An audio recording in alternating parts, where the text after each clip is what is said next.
نفس کا نام ہم اکثر سنتے ہیں۔ اکثر لوگ کہتے ہیں کہ میں نفس کے بہکاوے میں آ گیا، ہم نے اپنے نفس کو قابو میں رکھنا ہے۔ جہاد بن نفس کو سب سے افضل جہاد کہا گیا۔ اگر صوفیاء کے ہاں دیکھیں تو وہ کہتے ہیں کہ جس نے اپنے نفس پر کنٹرول کر لیا، نفس کو قابو کر لیا، اس نے دنیا کو فتح کر لیا۔ تو کیا یہ جاننے کی ضرورت نہیں ہے کہ نفس کہتے کسے ہیں، نفس کی جڑیں کیا ہیں، اور باقی اگر ہم نفس کو قابو کرنا چاہتے ہیں، اس پر کنٹرول حاصل کرنا چاہتے ہیں تو یہ کیسے ممکن؟ تو آئیے ذرا اس کو ڈھونڈنے کی کوشش کرتے ہیں۔ سب سے پہلے یہ کہ نفس ہے کیا؟ نفس انسان کے اعصابی نظام کو کہتے ہیں۔ یہ عادات بلکہ جبلی عادات کا ایک پیکج ہے، اور اس کی بنیاد اسباب ظاہری پر ہوتی ہے۔ اپنے آپ کو اچھا کہنا اور دوسروں کو برا کہنا، یہ نفس کی تعلیمات میں آتا ہے۔ نفس کے جو محرکات ہیں ان میں حسد، بغض، کینہ، نفرت، خود پسندی، دھوکہ اور بے شمار ایسی برائیاں ہیں۔ یہ نفس کے محرکات بھی ہیں اور یہ نفس کی خوراک بھی ہیں۔ نفس کو آپ ضروریات کا ایک پیکٹ کہہ سکتے ہیں۔ نفس کا بچپن بھی ہے، نفس کی جوانی بھی ہے، اور نفس کا بڑھاپا بھی ہے۔ یہ وقت کے ساتھ ساتھ جوان ہوتا ہے، اور جوانی سے جب بڑھاپے کی طرف جاتا ہے اور بہت سمجھدار ہو جاتا ہے تو پھر اس نفس سے جان چھڑانا بڑا مشکل ہو جاتا ہے۔ اور نفس کا سب سے مہلک جو ہتھیار ہے وہ ہمدردی ہے، وہ انس ہے۔ جس طرف ہوا چلتی ہے اسی طرف نفس بھی بھاگتا ہوا جاتا ہے۔ یہ نفس کی خصلت میں شامل ہے۔ یہ جو اکثر ہم عزت نفس کا ڈھونگ رچاتے ہیں، یہ دھوکہ بھی نفس کا دیا ہوا ہے۔ اسے لگتا ہے کہ اگر اس کی بات نہ مانی جائے، اگر اس کے ساتھ ہمدردی نہ کی جائے تو آپ نے اس کی عزت کو مجروح کیا ہے، یعنی اس کی بے عزتی کی ہے۔ یعنی جب کبھی کوئی آپ کو آئینہ دکھاتا ہے تو آپ کا نفس آپ کو کہتا ہے کہ اس نے تمہارے ساتھ غلط کیا ہے، حالانکہ ہو سکتا ہے کہ آپ سے وہ نفس پہلے برائی کرا چکا ہو۔ نفس انسان سے بڑھ کر اللہ تعالیٰ نے اپنا کوئی اور دشمن پیدا نہیں کیا، کیونکہ یہ انسان کو کبھی چین نہیں آنے دیتا۔ ہمیشہ برائی کا حکم نفس آپ کو دیتا ہے، برے کاموں کی طرف نفس آپ کو مائل کرتا ہے۔ جس طرح وہ امام غزالی رحمۃ اللہ علیہ فرماتے ہیں، جو کوئی بھی اس فلسفے کا قائل ہو کہ وی آر میڈ سو، ہم ایسے ہی بنائے گئے ہیں، وہ کبھی عرفان کی دہلیز کو نہیں چھو سکتا۔ اب نفس کی پہچان کرنا ہم سب پر لازم ہے۔ اب نفس کی پہچان دو طرح سے ہو سکتی ہے۔ ایک تو یہ ہے کہ نفس کو نفس کے لیے پہچانا جائے، لیکن صوفیاء کے ہاں نفس کو خالص اللہ کے تابع کرنے کے لیے پہچانا جاتا ہے، اس پر غور و فکر کی جاتی ہے۔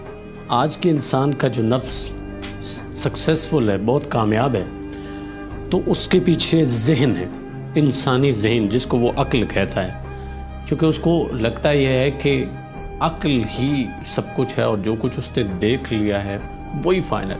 تبھی تو کوئی جب ہمیں غلط کہتا ہے تو ہم فوراً اس پر تپ جاتے ہیں، ہم غصہ کرتے ہیں کہ تو کون ہوتا ہے مجھے غلط کہنے والا؟ جو میرے تھاٹس ہیں، جو میری ریسرچ ہے، وہی سب کچھ ہے۔ تو یہ دراصل آپ نہیں بول رہے ہوتے، بلکہ آپ کا وہ نفس بول رہا ہوتا ہے جس کو آپ نے بے شمار چیزیں کھلا کھلا کے پال پوس کے جوان کر دیا ہے۔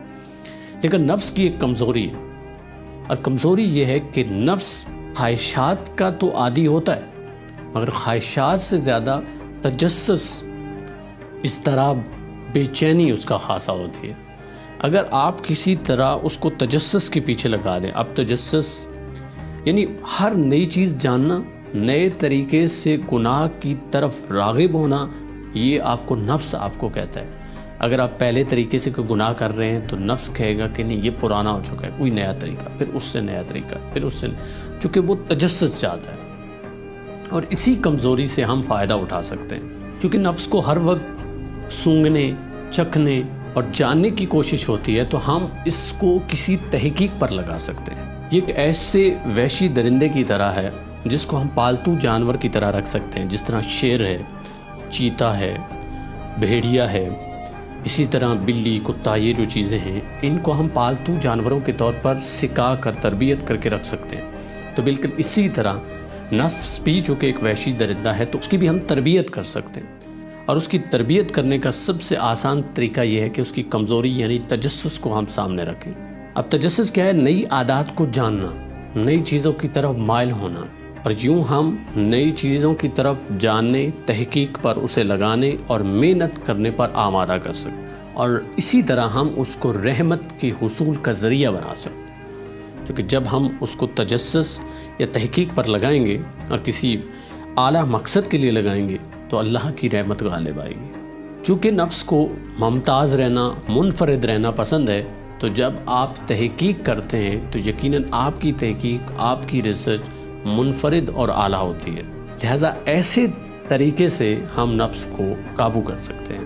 ویسے تو نفس جس طرح شطرنج ہے، اس کی 1001 مہرے کی چالیں ہوتی ہیں، بالکل نفس کے پاس بھی بے شمار چالیں ہیں۔ عین ممکن ہے کہ آپ کامل ترین انسان بن گئے ہیں، لیکن پھر بھی آپ کا نفس آپ کو گمراہ کر سکتا ہے، یہ آپ کو دھوکہ دے سکتا ہے، کیونکہ نفس کی قربت خدا سے دوری ہے، اور خدا کی قربت نفس کو دبانے کا سب سے بہترین ذریعہ ہے۔ تبھی تو صوفیاء کے ہاں سب سے زیادہ جو کام کیا گیا وہ نفس پر کیا گیا، تبھی تو جہاد بن نفس کو سب سے افضل جہاد کیا گیا، یعنی خواہشات اور قدورتوں کو مٹانا، اور بعض اوقات صرف مٹانا نہیں ہوتا، ان کو کسی ایک ڈائریکشن میں، کسی ایک سمت میں لگانا ہوتا ہے۔ ایسا بندہ جو اپنے نفس کو قابو میں کر لیتا ہے وہ عزت، ذلت، خوشی، غمی اس سے آزاد ہو جاتا ہے۔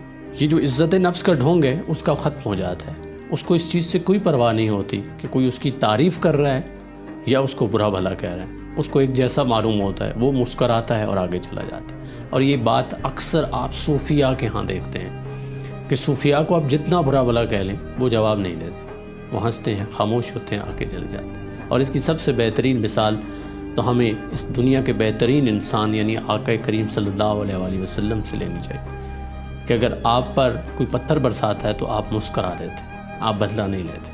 لہٰذا نفس کو قابو کرنے کا سب سے بہترین طریقہ اس کو تجسس میں لگائیں، اور تجسس بھی ایسا کہ خدا کی تلاش، اس سے بہترین نفس سے آپ کوئی کام نہیں لے سکتے۔